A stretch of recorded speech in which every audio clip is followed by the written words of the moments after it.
Gente, eu leio todos os comentários que vocês colocam aqui no meu canal do YouTube. Teve umas semanas anteriores que eu tava meio viciada no Instagram também, mas agora eu parei de responder as mensagens.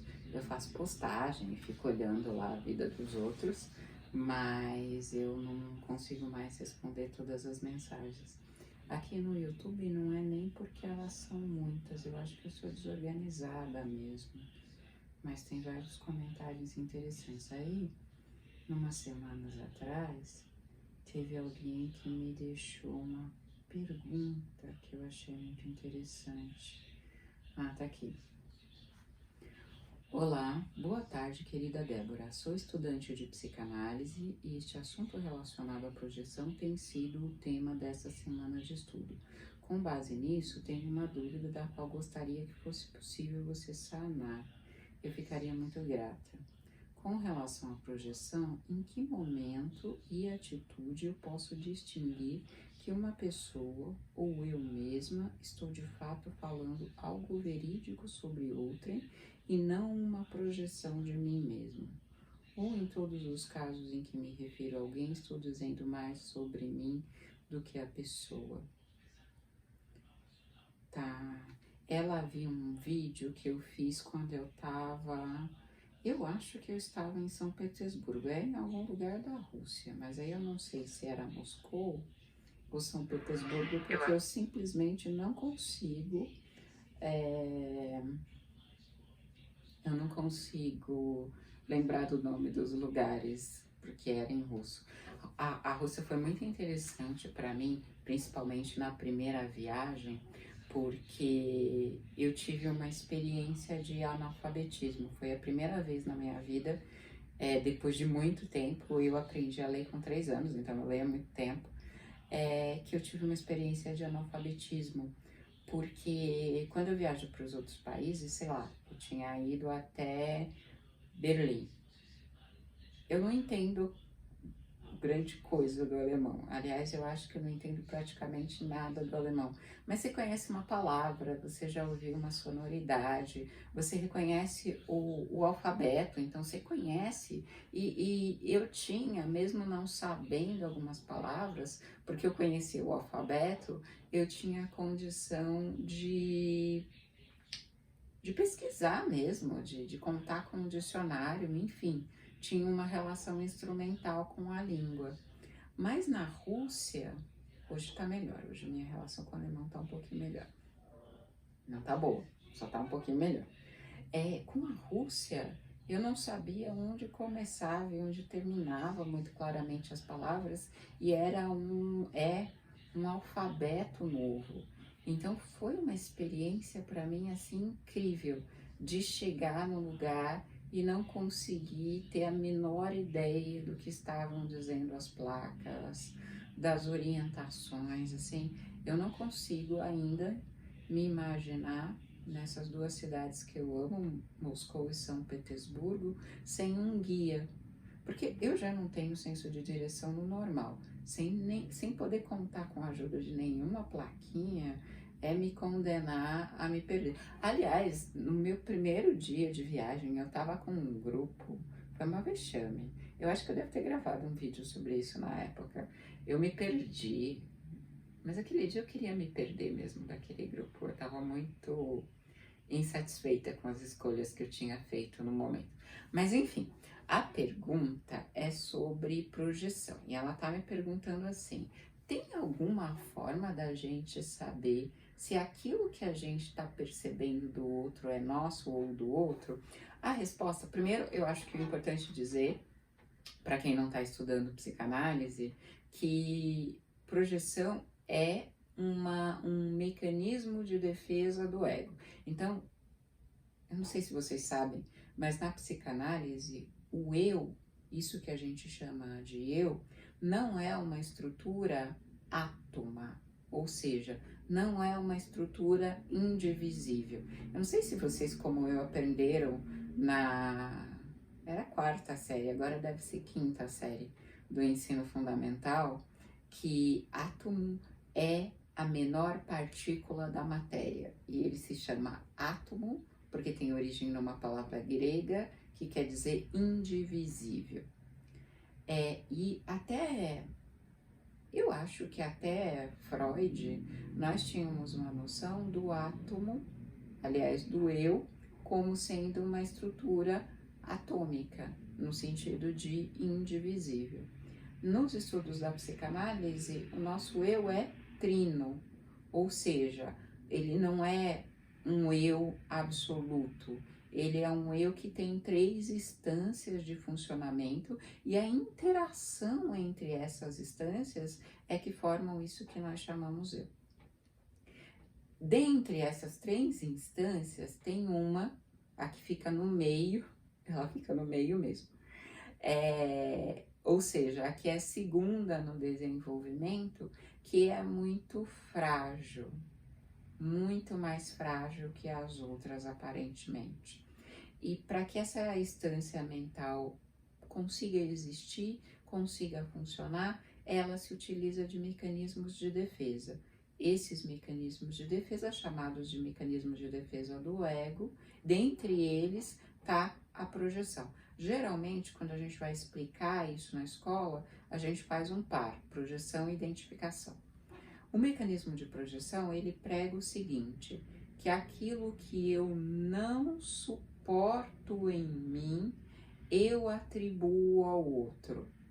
O exemplo clássico de um dos meus livros, que eu não vou me lembrar agora qual é, não que eu escrevi, tá? Livro que eu leio, diz assim, um menino tá diante, foi passear no zoológico com o avô, e ele tá diante da jaula dos leões, ou daquele fosso em que ficam os leões, e o leão dá um rugido altíssimo.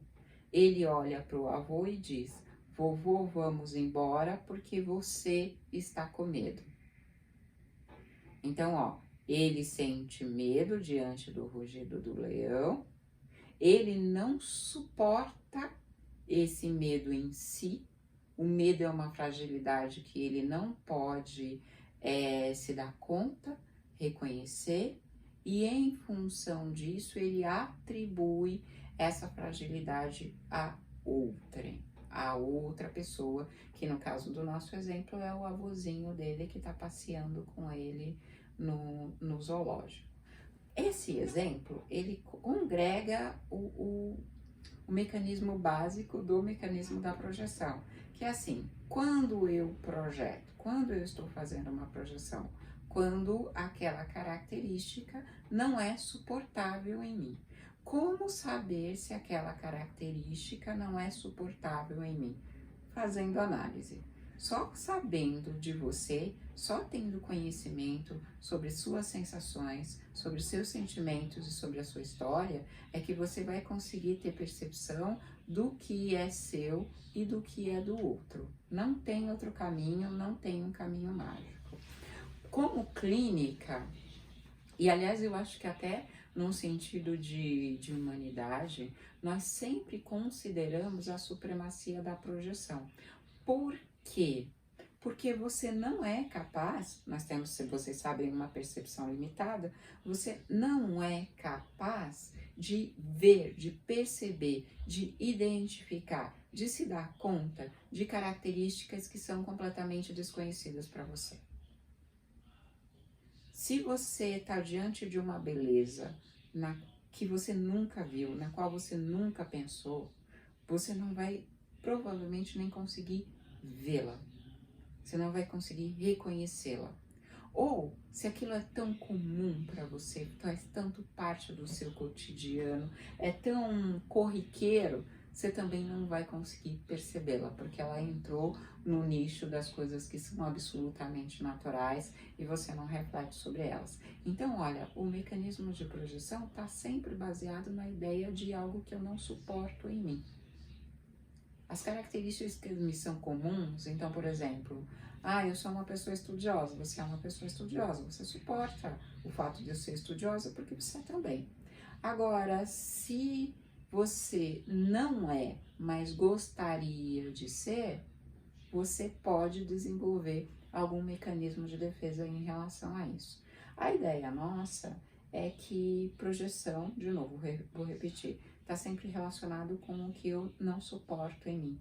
Às vezes, a gente dá atenção nas pessoas pelo negativo.